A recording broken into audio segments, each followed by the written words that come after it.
సంగారెడ్డి యువజన కాంగ్రెస్ ఆధ్వర్యంలో కలెక్టరేట్లో వినతిపత్రం ఇచ్చారు. టీఎస్పీఎస్సీ పేపర్లు కేసును సీబీఐతో విచారణ జరిపించాలని కలెక్టరేట్లో వినతిపత్రం ఇచ్చిన యువజన కాంగ్రెస్ నాయకులు ఉదయ్ శంకర్ పటేల్, పూల సంతోష్. కార్యక్రమంలో యువత కాంగ్రెస్ నాయకులు వినయ్ గౌడ్, నరేష్ గౌడ్, మల్లేశం, శివ రాథోడ్ తదితరులు పాల్గొన్నారు.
ఈరోజు యువజన కాంగ్రెస్ రాష్ట్ర శాఖ ఆదేశాల మేరకు మన కలెక్టర్ ఆఫీస్లో కలెక్టర్ గారికి వినతి పత్రం ఇవ్వడానికి రావడం జరిగింది. మొన్న మనం చూస్తున్నాం, టీఎస్పీఎస్సీ పేపర్ ఏదైతే లీక్ అయిందో ఆ లీకేజ్ వెనక ఎవరెవరు ఉన్నారు, దాని వెనుక అసలైన బాధ్యులను కఠినంగా శిక్షించాలి. ఎందుకంటే చాలామంది యువకులు ఎంతో ఆశతో గ్రూప్ 1, గ్రూప్ 2 ఉద్యోగులు కావడానికి సంవత్సరాల తరబడి కోచింగ్లు తీసుకొని కష్టపడి చదివి ఎగ్జామ్ రాస్తే దుర్మార్గంగా ఇట్లా పేపర్లు లీకేజ్లు చేసి వాళ్ళ ప్రాణాలతో ఆడుతున్న పరిస్థితి మన తెలంగాణ రాష్ట్రంలో కనిపిస్తుంది. మరి దీని వెనుక మంత్రి పిఏ ఉన్నాడు, మంత్రి ఉన్నాడు అనే ఒక ఏదైతే వస్తుందో, రాష్ట్ర దర్యాప్తు సంస్థలు దర్యాప్తు చేస్తే ఇవేవి కూడా బయటికి రావు. కాబట్టి యువజన కాంగ్రెస్ ఏం డిమాండ్ చేస్తున్నామంటే, మేము సిబిఐ చేత సెంట్రల్ ఏదైతే మన నిఘా సంస్థలు సెంట్రల్కి సంబంధించిన విచారణ సంస్థల ద్వారా విచారణ చేసి అసలైన బాధ్యులను కఠినంగా శిక్షించారు.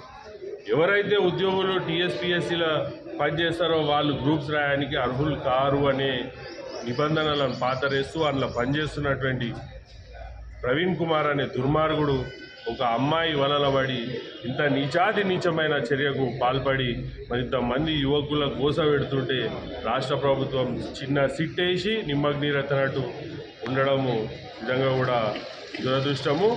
మేము ఒకటే డిమాండ్ చేస్తున్నాం, ఖచ్చితంగా ఈ మొత్తం ప్రిలిమినరీ మొత్తం గ్రూప్ 1, గ్రూప్ 2 ఇంతకుముందు ఇచ్చిన నోటిఫికేషన్లు అన్నీ రద్దు చేయాలి. జనార్దన్ రెడ్డిని వెంటనే సస్పెండ్ చేయాలి.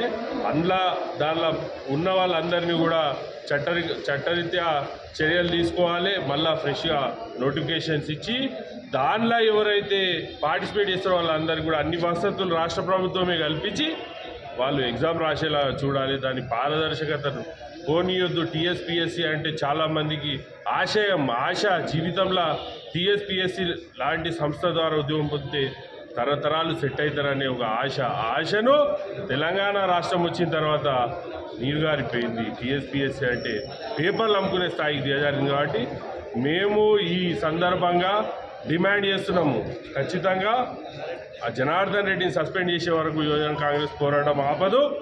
రేపు జనార్దన్ రెడ్డిని సస్పెండ్ చేయకపోతే రాష్ట్ర మంత్రులకు, రాష్ట్ర ప్రభుత్వానికి ఈ లీకేజ్లో సంబంధం ఉందని భావించాల్సి వస్తుంది. కాబట్టి మేము హెచ్చరిస్తున్నాము, వెంటనే జనార్దన్ రెడ్డిని సస్పెండ్ చేసి ఆయన మీద